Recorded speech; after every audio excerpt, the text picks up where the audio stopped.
राधा वल्लभ श्री हरिवंश महाराज जी। महाराज जी, आप कह रहे हैं कि आप श्री जी के आश्रय हुए आपके सत्संग सुन के। बट कभी कभी क्या होता है कि एक परेशानी आने पे दास के मन में खुद से समस्या का निदान समाधान के भाव आने लगता है, जबकि मैं तो शरणागत हूँ और अनंत हमारी सभी समस्याएं राधा रानी की कृपा से दूर होती है। तब से हमारे मन में जो आत्मग्लानि है कि कैसे ये मुझसे तो कुछ श्री जी क्षणों के के लिए अंदर राधा रानी का प्रेरणा नहीं भरोसा कर टूट सकती गया। क्या आप सके? तो आप उसे क्यों नहीं प्रेरणा मानते हैं? अगर आपके मन में आता है कि ये कार्य ऐसे से ऐसे हो जाना चाहिए, तो आप मानो मेरी महारानी जो, मेरी स्वामिनी जो, मेरी प्रिया जो मुझे संकेत कर रही कि ऐसे से ऐसे कर लेना चाहिए। दो प्रकार से समाधान होता है, एक बाहर से होता है, एक अंदर से होता है। तो अगर अंदर प्रेरणा हो रही तो उसे मन मत मानिए, श्री जी की प्रेरणा मानिए और उसे कीजिए। और जब असफल हो जाइए, मान लो आपने प्रेरणा के अनुसार किया और असफल हो गए, तब आपको दिखाना था, अंदर सोचना कि आपको ये दिखाना था कि मैं कुछ नहीं हूं, आपके ही विधान से होता है। तो आपके द्वारा दी हुई हार भी हमारे लिए जीत के ही समान है। हम निराश नहीं होंगे और आपके चरणों का बल रखकर फिर आगे बढ़ेंगे और हम आप पर अश्रद्धा नहीं करेंगे, फिर आगे बढ़ेंगे।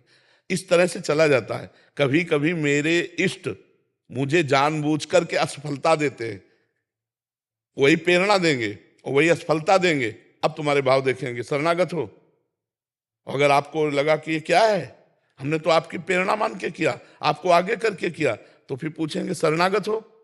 किससे शरणागत हो? तन से, मन से, धन से, सब तुम्हारा, तो शरणागत किस बात के हो? भगवान श्री कृष्णचंद्र जी गीता में कह रहे हैं, सुख दुखे समय कृत्वा लाभा लाभो जया जयो। सुख दुख में, लाभ और हानि में, जय और पराजय में समान भाव, वो शरणागत। हमारे प्यारे अगर मुझे हार दे रहे हैं तो जरूर कोई ना कोई हमारे को संदेश दे रहे हैं। कहीं ना कहीं हमारे असफलता का कारण हमारा प्रमाद है, कोई ना कोई जो हमारे अभ्यास की कमी है, कोई ना कोई हमारे चिंतन में कमी है, कोई ना कोई हमारे अहम के द्वारा ऐसी क्रिया हो रही है जिसको प्रियालाल हमारे दूर कराना चाहते हैं। भक्त कभी निगेटिव सोच नहीं सकता। अगर हृदय में प्रेरणा करें तो वही कर रहे हैं, ऐसा मानो। ठीक है, बड़ा सूक्ष्म विषय है, बड़ा सूक्ष्म विषय है। बस ऐसे ही बने रहना, वो आगे घसीटते जाएंगे, ज्ञान विज्ञान अंदर प्रकाशित कर देंगे। शरणागत की भगवान ऐसे रक्षा करते हैं जैसे बालक की रक्षा माँ करती। करो सदा तिनके रखवारी, जिम बालक राखे महतारी। जी हर्षवीर सिंह जी, लुधियाना से। राधे राधे महाराज। महाराज जी, राधे राधे। महाराज जी, किसी का व्यवहार समाज के लिए या मेरे लिए सही नहीं है, ये जानते हुए भी मुझे उसे ठीक करने का प्रयास करना चाहिए या भगवान के ऊपर छोड़कर प्रारब्ध हम समझ। ठीक करने चलेंगे तो झगड़ा, हमारा आचरण समाज के प्रति गलत नहीं होना चाहिए, हमारा हमारे प्रति और समाज के प्रति अच्छा होना चाहिए। हमारे प्रति मतलब इस शरीर का उन्नति हो अवनति ना हो। जैसे हमारा आचरण गलत हो गया तो इस शरीर को जेल भोगनी पड़ेगी ना, इस शरीर को डंडा भोगने पड़ेंगे ना। तो अपने लिए और समाज के लिए जो आचरण अच्छा हो वो हमें करना, बुरा आचरण छोड़ना। लेकिन कोई हमारा समाज को बुरा कर रहा है या हमारे प्रति बुरा कर रहा है, हम उसे सुधार सके इतनी क्षमता नहीं। अगर वो सुधरना चाहे तो सुधर सकता है, अगर नहीं सुधरना चाहता तो हम सुधार नहीं पाएंगे। आप क्या, हम नहीं सुधार पाएंगे और भगवान नहीं सुधार पाएंगे। आप कहोगे भगवान तो सर्व सामर्थ्यशाली है, तो दुर्योधन को समझाने गए कि नहीं गए कि यार भाई, तुमने कहा था कि 12 वर्ष का वनवास, 1 वर्ष का अज्ञातवास करके आओगे, पूरा राज्य दे देंगे। आ गए, पूरा राज्य दे दो। बोले नहीं देंगे। बोले आधा दे दो। नहीं राजी हुआ। बोले अच्छा 5 गांव दे दो। कहा सुई अग्रे लगे, सुई के नोक भर नहीं देंगे। तो भगवान ने कहा अब युद्ध ही चाहिए। भगवान के समझाए नहीं समझ पा रहा है दुर्योधन। तो हम तुम तो भगवान के रचे हुए हैं। अगर वो सुधरना चाहे तो सुधर सकता है, न सुधरना चाहे तो नहीं सुधारा जा सकता। इसलिए हम एक बार तो विनय कर सकते हैं कि आप गलत मार्ग का अनुसरण कर रहे हैं, आपके आचरण गलत हैं। अगर वो उसका प्रतिकूलता पूर्वक उत्तर देता है तो हमें हट जाना चाहिए। और अगर लगता है कि इसमें थोड़ी श्रद्धा है हमारी बातों की तो प्रयास कर देना चाहिए। अगर सुधरना ना चाहे तो हम किसी को सुधार नहीं सकते।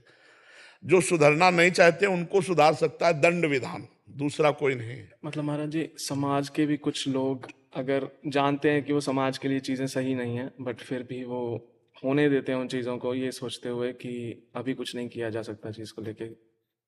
हाँ, या तो आप सरकारी सहयोग लीजिए। आप स्वयं करेंगे तो अपराधी आप भी तो ठहर जाएंगे ना। अपराधी को दंड देने लगेंगे तो ये भी तो अपराध है, हमारा कानून दंड देगा। या तो आप सरकारी सहयोग लीजिए, आप उतरिए इस बात पर पर इसके लिए बहुत खतरे हैं, नहीं खतरे? तो आप में अध्यात्म बल हो तो फिर आप जीत सकते हो। और संसार में 1000 आदमी में 100 आदमी ऐसे होंगे जो ठीक से चलने की कोशिश कर रहे हैं, और 10 ऐसे होंगे जो ठीक से चल रहे हैं, बका शेष मनमानी। आप देख लीजिए 1000 आदमी में 100 ऐसे होंगे जो ठीक से चलने की कोशिश कर रहे हैं, और 10 ऐसे होंगे जो ठीक से चल रहे हैं। शायद और भी लंबा आंकड़ा हो सकता है कि 10,000 आदमियों में कोई 100 ठीक से चल रहा हो। नहीं, प्रायः मनमानी चलना अच्छा लगता है। हमारा मन जो कहे वही करें, हमारा जो मन कहे वही खाएं, हमारा जो मन कहे वही देखें, ऐसा प्रायः शास्त्र आज्ञा, संत आज्ञा, ये नहीं देखना, ये नहीं खाना, ये नहीं पीना, ऐसे चलना, ऐसे कोई बिरला ही होता है। महाराज जी, आपका तो बहुत भौकाल है, बहुत दुनिया सुधर गई है आपके प्रवचन से। और जब से आप बोलते हैं ना, मैं दिल्ली में रहता हूँ, वैसे ब्रजवासी हूँ, नजदीक से ही हूँ, पर जिस दिन भौकाल से- का भैया मतलब क्या? भौकाल को मतलब यही है कि आदमी मन से करना चाहता है, फिर भी डरता है कि प्रेमानंद जी आंखों के सामने आ जाते हैं। मैं आपको अपनी बता रहा हूँ, अच्छा।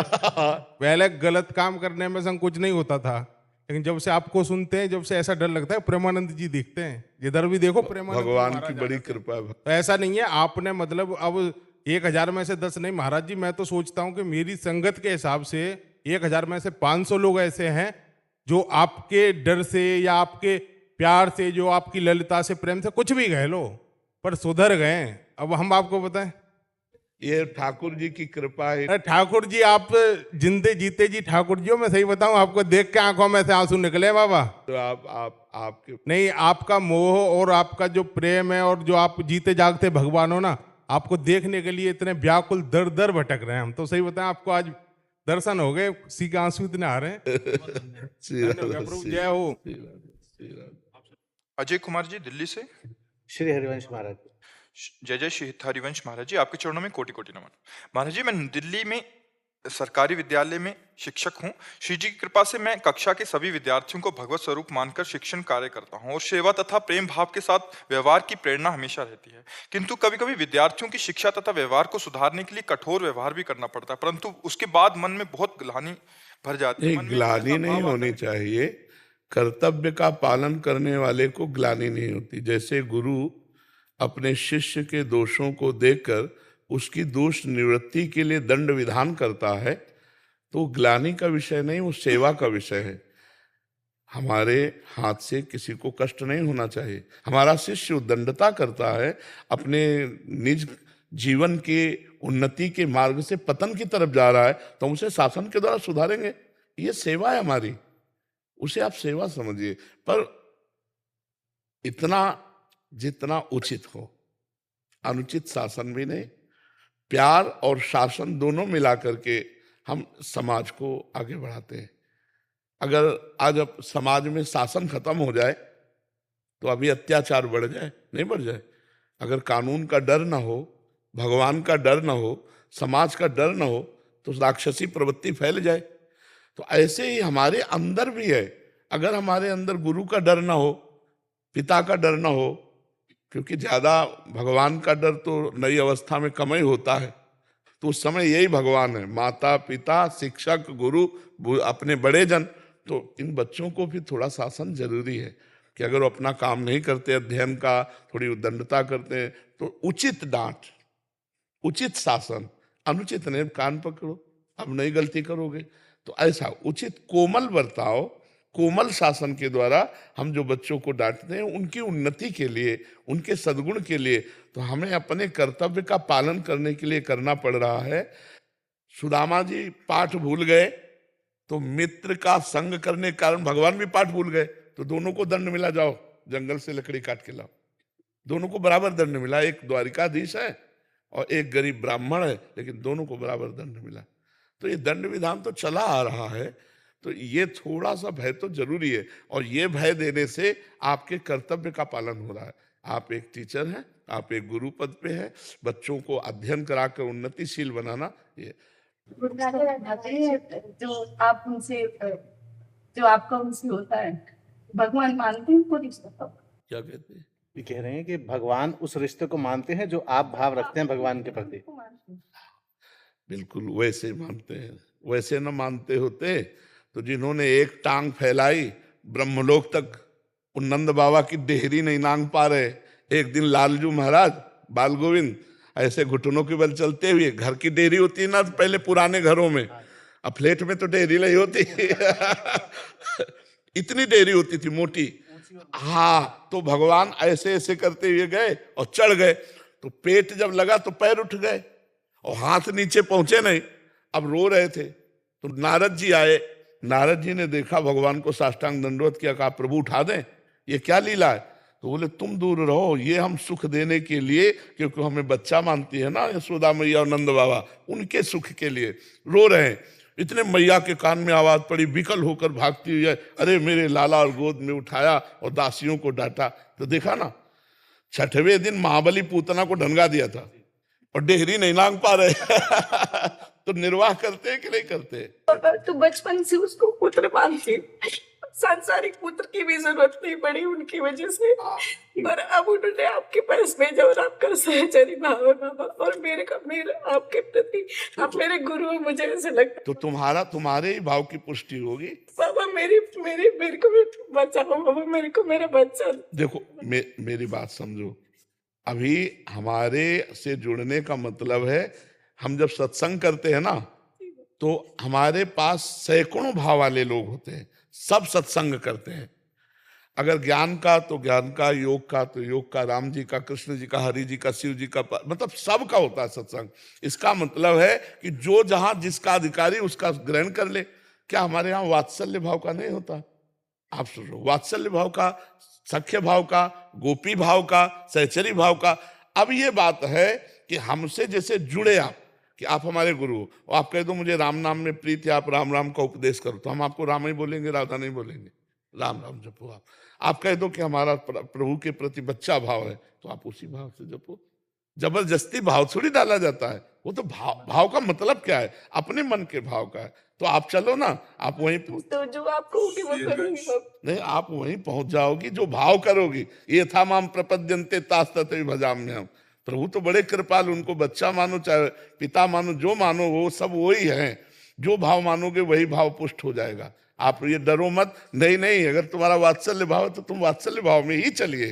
कितने ऐसे अलग अलग नाम जपने वाले लोग जुड़े हुए हैं, अलग अलग सब भाव के, हम गुरु आप ही को मानेंगे, पर हमारी रुचि राम नाम में, तो भैया आप राम राम राम राम जपो। हमें पता है कि वारी कहो, तोए कहो, जल कहो, पानी कहो, वाटर कहो, वो एक ही बात है कि नहीं है? जो समझ रहा है वो समझ रहा है कि हम एक ही बात कर रहे हैं। मतलब हमका वारी, एक बोला जल, एक बोला तोय, एक बोला वाटर, एक बोला पानी, तो सब एक ही जल के तो ही पर्यायवाची शब्द है। ऐसे ही राम कृष्ण हरि शिव दुर्गा उमा जितने नाम हैं सब एक ही तत्व के हैं। तत्व दो नहीं है, तत्व एक ही है, उसके रूप उसका दुलार अलग अलग है। हम उसी प्रभु को माँ मानते हैं और उसी प्रभु की ये माँ मानते हैं कि मैं माँ हूं, वो बेटा है। कैसा उसका करुणामय स्वरूप है। वो जो जैसा चाहिए, यथा माम प्रपद्यन्ते तास तथैव भजाम्यहम्। मुझे जैसा मानो वैसा, मैं भगवान कह रहे वैसे ही मैं अनुभव कराता हूँ। अगर आप भगवान को अपना पुत्र मानेंगी तो भगवान वैसे ही आपको अनुभव कराने लगे। वो आपके लाला हैं, वो इस समय भूखे हैं, इस समय सोना चाहते, इस समय खेलना चाहते, वैसे ही अंदर आने लगेगा जैसा भाव करोगे। तो आप ये डरो मत कि हमारे संग से आपका भाव टूट जाएगा और आपका दूसरा भाव आ जाएगा, ऐसा नहीं है। जो जहां है वहीं स्थापित हो जाएगा, जो जहां है वहीं स्थापित हो जाएगा, आप चिंता न करो।